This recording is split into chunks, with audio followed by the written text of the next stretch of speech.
And welcome back to The Factor Uncensored. Houston is home to one of the biggest pride celebrations in the country.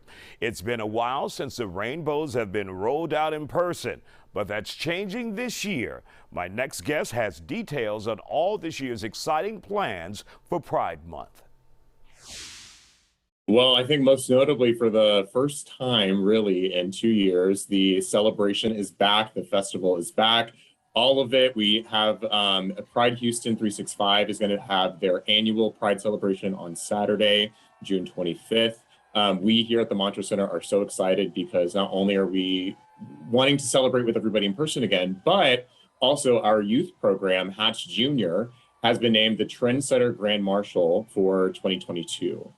So we are really excited to be able to have our youth front and center, to be able to let them walk in the parade, celebrate with their friends, be recognized by the community, and really just to be able to come together again in person after, a 2-year hiatus due to the pandemic.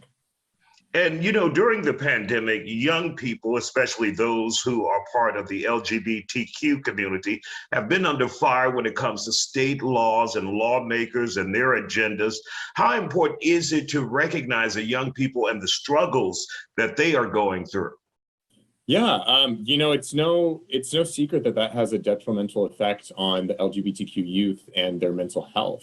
LGBTQ youth are more likely to attempt suicide, to have suicidal ideations, make a plan for suicide, and that percentage goes up when you even get down to trans or non-binary youth specifically.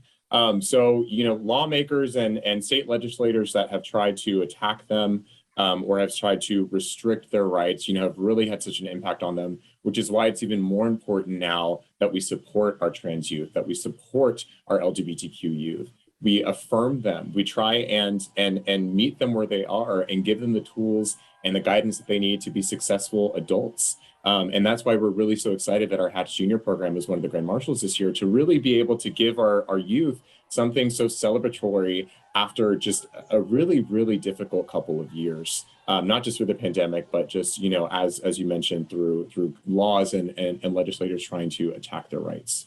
And what I've seen here and heard here, there are some families in states that have attacked young LGBTQ people. Families are moving, out of those states to different parts of the country where it's more friendly. Yes, I actually read in the Huffington Post recently, there was one family that moved to Arizona, and then Arizona started to enact similar laws to those trying to be enacted here in the state of Texas. And so now they have to move again. It's a very real fear that parents and families of trans youth have, that they don't feel safe in states where they're trying to restrict access to gender affirming care or to the ability to play on sports teams at their local schools. And it's really just having a detrimental impact, like I said, on their mental health. One LGBTQ youth tries to attempt suicide every 45 seconds, according to the Federal Project, which is really shocking. So like I said, it means more now than ever for us to be able to support our youth and to really be able to affirm them and give them the love that they need so desperately right now. And what are some of the other bigger issues or other issues that the LGBTQ community is facing in 2022 that will be in the forefront during Pride Month? Well, we still have not passed federal non-discrimination protections for LGBTQ people. The Equality Act was passed in the House back in 2021, and we have not been able to pass a version in the Senate. So therefore, people are not protected by sexual orientation or gender identity at the federal level. I mean, even here in Houston, we do not have a non-discrimination ordinance in the city protecting LGBTQ people. We are the only city in the top 10 in the country and the only city of the major cities in Texas that doesn't have an equal rights ordinance. So certainly that is going to be a huge point for us, not just this month during June, but also leading up to the 2022 midterms. And I would be remiss if I also didn't talk about the ongoing epidemic of violence against Black trans women in the country. We have seen time and time again, year after year, we've been setting record numbers for trans people that have been murdered, most of which are Black trans women. And that's certainly going to be something that we continue to fight for and something we continue to advocate for, certainly this month, but also throughout the rest of the year.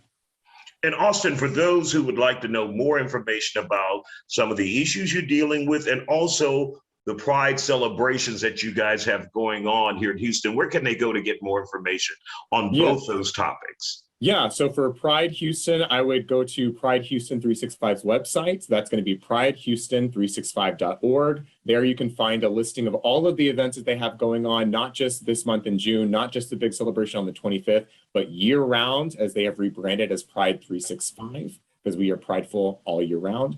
And for other political issues, social issues, I would definitely stay tuned to the Human Rights Campaign. That's going to be hrc.org. All right, sir. Thank you for joining us here on The Factor Uncensored.